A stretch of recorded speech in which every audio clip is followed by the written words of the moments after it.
केलाय तुम्ही आत्ताच्या आता तुमच्या मुलाची बॉडी लातूरला घेऊन जावा म्हणल्यानंतर आम्ही सगळे माझं कुटुंब पुण्यामधून त्या टायमाला सर्वजण निघालो, परभणीला गेलो. परभणीला आम्हाला परभणी कुठं आहे हे माहित नव्हतं, पुण्या दिशेला हाय, पुण्या ह्याच्यात हाय आम्हाला माहित नव्हतं. आम्ही तसंच दुःख एवढं रडत वडत पडत तसंच आम्ही परभणी गाठलो. परभणीमध्ये गेल्यानंतर अर्बन हॉटेल म्हणून आहे तिथं, डेंटल हॉटेल, तिथं आले पोलीस सगळे आले आणि ते RSS चे माणसं आले. म्हणले आई म्हणले तुम्ही आता परभणीला जाता ना, तर एकदा चला म्हणले IG ऑफिसकडे आणि तुम्हाला IG ची भेट घालून देतो आणि तुम्ही जावा. माझ्या मुलाचं मला तोंड बघायचं पडलं होतं.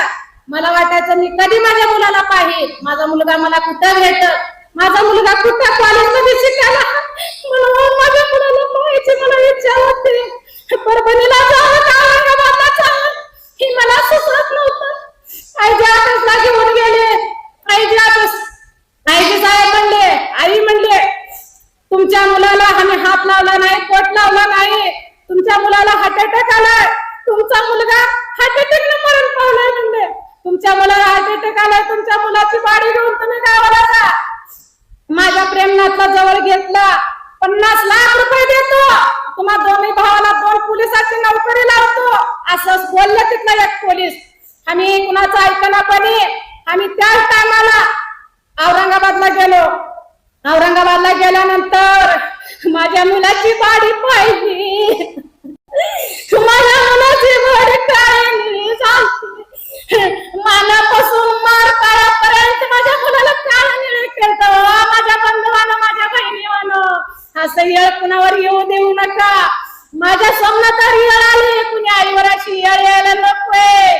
आज पैसा मोठा नाही, धन दौलत मोठा नाही, आपलं बाळ मोठा आहे हो ह्या जगामध्ये. आपल्या बाळाशिवाय कुणीच मोठं नाही. तुम्हाला सगळ्याला हात जोडून विनंती, तुम्ही पैशाला बळी पडू नका, पुन्हा मंत्रीला असं झुकू नका. आपल्या मुलावर असं येळ येऊ नये म्हणून ही माझा अंतकरण तुम्हाला विनंती करताय. माझं एवढं ऐकून घ्या.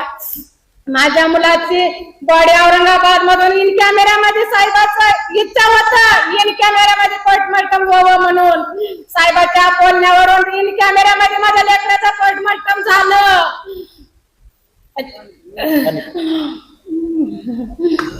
पोस्टमॉर्टम झालं, अहवालामध्ये आलं तुमच्या मुलाला मारहाणीमुळे तुमचा सोमनाथाचा मृत्यू झाला. म्हणून माझे कार्यकर्ते सगळ्यांनी मला वाचून दाखवले. मी अनाडी आहे, मी शिक्षण शिकलेली नाही, पण माझे मुलं माझे सगळ्या कार्यकर्त्यांनी सांगितले